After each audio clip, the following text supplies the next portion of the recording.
Bwana, moja kati ya story ambayo inatokea kule kwenye michuano ya AFCON kule nchini Morocco, ambako michuano hiyo inaendelea kutimua vumbi. Bwana, nakuletea story moja hivi inayomhusu winga mshambuliaji wa timu ya taifa ya Burkina Faso ambaye anafahamika kwa jina la George Minong. Bwana, huyu ni nyota ambaye anaona jicho moja.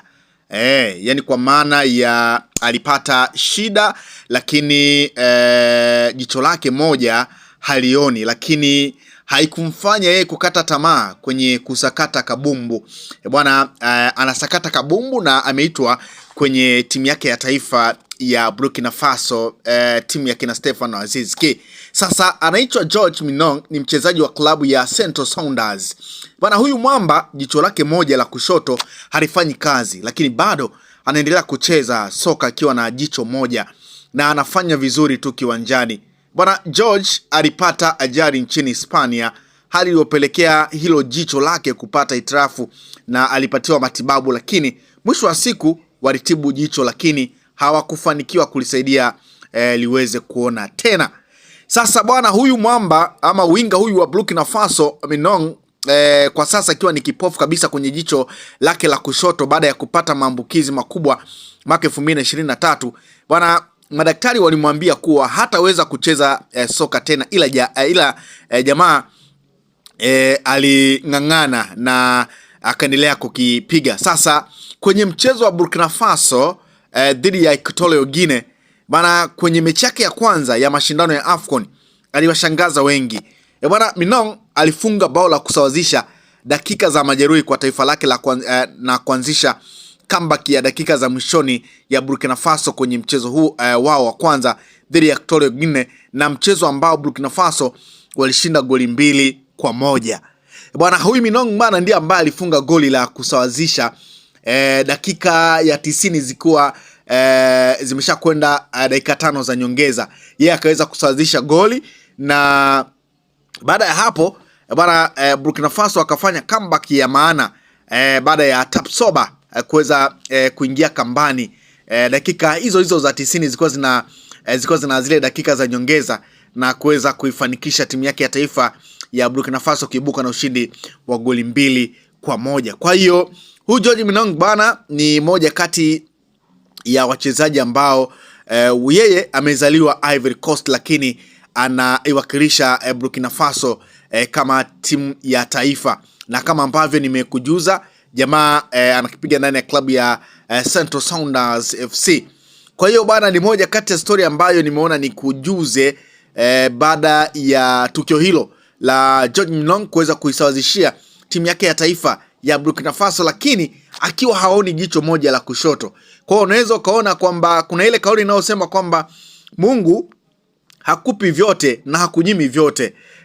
Jamaa alimpa kila kitu, lakini hakumpa jicho ambalo lilishindikana kabisa kutibiwa na mara baada ya kupata maradhi 2023 kama ambavyo taarifa inaeleza. Kwa ni moja kati ya story ambayo mimi nimekujuza kwamba jamaa licha ya kuwa na jicho moja, lakini amesaidia timu yake ya taifa ya Burkina Faso kufunga goli ambalo unaweza kusema ndio lilianzisha goli la pili na Burkina Faso kuibuka na ushindi wa goli 2-1. Kwa hiyo ni moja kati ya story ni ndogo lakini ya kusisimua ambayo inamhusu George Minong. Lakini tukiwa kule kwenye michuano ya AFCON, bwana, tunamfahamu aliyekuwa beki wa timu ya Wekundu wa Msimbazi Simba, na huyu si mwingine ni Che Malone Fondo. Bwana, huyu mwamba mara baada ya kutoka kwa Wekundu wa Msimbazi Simba alijiunga na klabu ya USM Alger ya Algeria. Sasa kiwango bora chini ya kocha wanamuita profesa, na huyu si mwingine ni Benshika ambaye ndiye ambaye anamfundisha Che Malone kwenye timu ya USM Alger. Bwana, Che Malone Fondo, beki ambaye msimu uliopita alikuwa Simba, amekiwasha akiwa na uzi wa taifa kubwa kisoka Afrika, Kameruni, kwa dakika zote 90. Bwana, mchezo ambao Kameruni wameibuka na ushindi wa goli 1-0 dhidi ya Gabon. Bwana, Che Malone Fondo alikiwasha dakika zote 90 na hizi ndizo takwimu ambazo Che Malone Fondo zinamhusu mara baada ya mchezo huo kutamatika. Dakika 90, mipira ambayo aligusa ni mipira 47, pasi ambazo alipiga sahihi ni kwa 84%, lakini tackles won, kwa maana ya zile tackling ambazo alikuwa akizifanya uwanjani ni kwa 100%, lakini crucial clearance ni 4.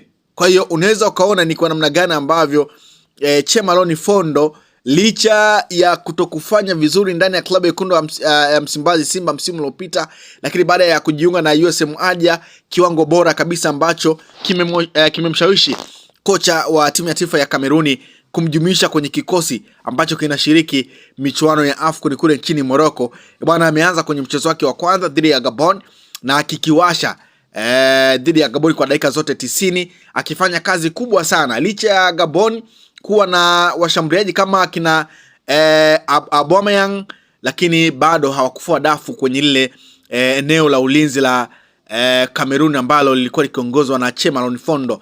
Kwa hiyo ni moja pia kati ya taarifa ambayo nimeona nikusogezee. Che Malone Fondo anaendelea kukiwasha, beki wa zamani wa Simba Che Malone ambaye alianza kwenye hicho kikosi cha timu ya taifa ya Kamerun dhidi ya Gabon kwenye michuano ya AFCON 2025, ukiwa ni mchezo wa kundi F wa kombe hilo la AFCON. Bana, Che Malone Fondo alikiwasha na kuifanya timu ya taifa ya Kamerun kuwa salama kwa dakika zote 90 na kuiwezesha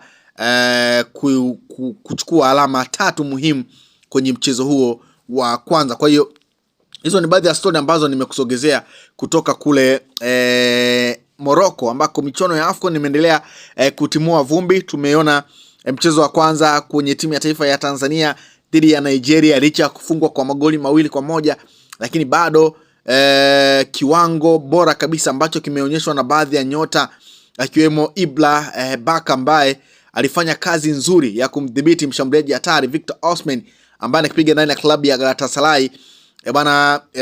Kimefanya timu ya taifa ya Tanzania pengine kupunguza idadi ya magoli ambayo wengi walitaraji kwamba wangeweza kufungwa, lakini kiwango bora ambacho walikionyesha kimefanya timu ya taifa kupata hata goli la kufutia machozi kwa kukubali kichapo cha goli 2-1, lakini uwezo mkubwa wa Ibla Baka umewashangaza wengi, na mpaka sasa kuna tetesi ambazo zinaeleza kwamba mawakala kutoka ndani ya klabu ya Fulham ambayo inashiriki ligi ya England kwa maana ya EPL wamevutiwa na kiwango cha Ibla Baka. Nitakusogezea pia taarifa hiyo ambayo inamhusu Ibla Baka mara baada ya kuonyesha kiwango bora kwenye mchezo dhidi ya Nigeria.